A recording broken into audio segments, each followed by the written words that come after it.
Hey everyone, my name is Jack. I'm an engineer here at DACAPO Productions, and in today's video, we're going to take a small dive into the history and the sound of the Fender Rhodes piano.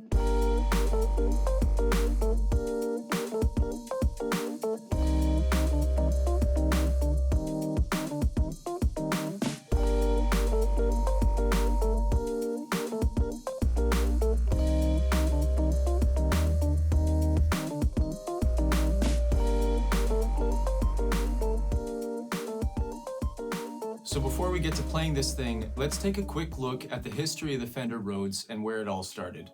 During the Second World War, Harold Rhodes, a member of the U.S. Army Air Corps, would spend time teaching piano to bedridden service members and wounded airmen.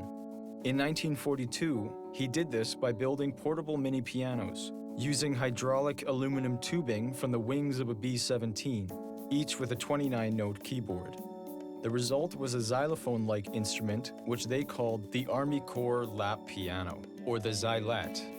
Harold Rhodes went on to win a service award for his therapeutic achievements, and from here, he'd further pursue his craft. Once the war was over, Harold Rhodes established the Rhodes Piano Corporation, producing their first commercial home-use instrument, the pre-piano. In 1959, electric guitar pioneer Leo Fender purchased Rhodes Company.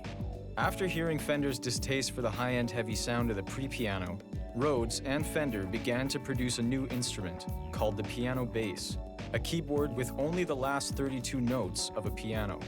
This model introduced the design that would become a signature for most Rhodes pianos. Built with the same Tolex body frame as Fender's guitar amplifiers, with a fiberglass top case, these tops were usually supplied by a boat manufacturing company, providing whatever colors happened to be available at the time.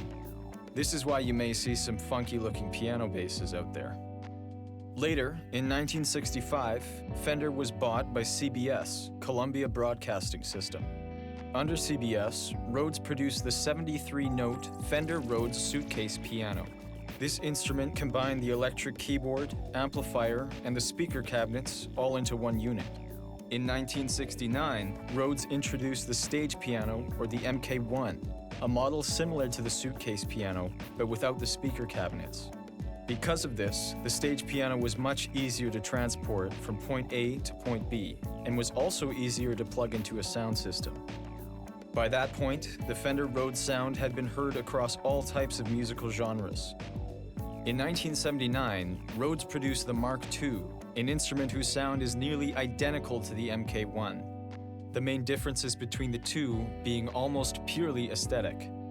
The MK2 was a bit of an update to the MK1, with a sleek black design, removable music rack, and a flat harp cover for supporting a second keyboard on top of it. The MK2 quickly became a keyboardist's dream. Eventually, in 1983, the Rhodes Company was sold to Bill Schultz, a CEO of Fender at the time, who later sold it to the Roulston Corporation. But that's a chat for another day, because today we'll be taking a closer look at this Fender Rhodes Mark II stage piano. Alright, so I'm glad you stuck around to listen to that brief bit of history on the Fender Rhodes piano. Anyways, before we get into playing this thing, how does this thing even work? Like an acoustic piano, the Rhodes creates sound using keys and hammers.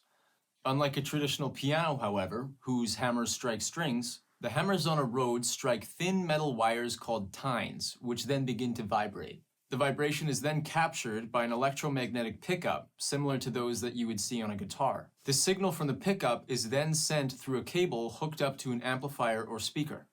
Now, the hammer tips on the Rhodes MK2 are similar to those that are found on a traditional piano. Each tine or note is slightly different, and each hammer is shaped and sized for the specific note. Once a key is pressed, the corresponding hammer strikes the tine, causing the tine to vibrate.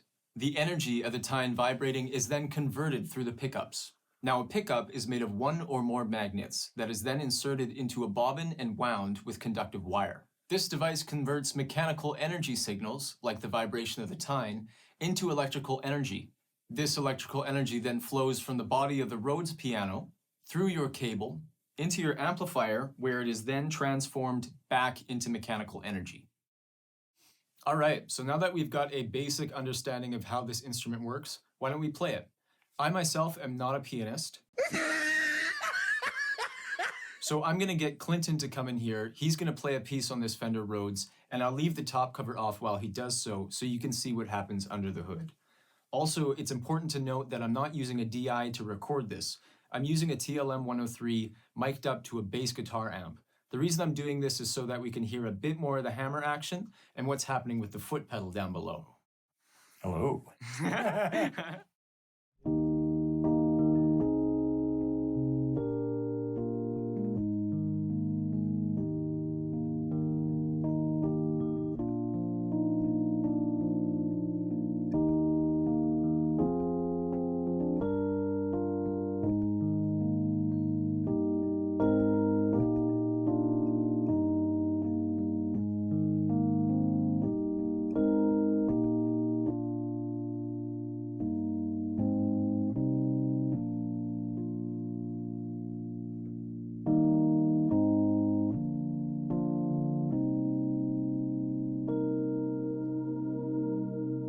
So that'll be it for today, guys. Thanks for watching. I really hope you enjoyed this video. In the future, we'll definitely have some more stuff coming out, probably stuff about drum machines, synthesizers, other electronic equipment, all that sort of thing, which I'm very excited about. So stay tuned for that and take care.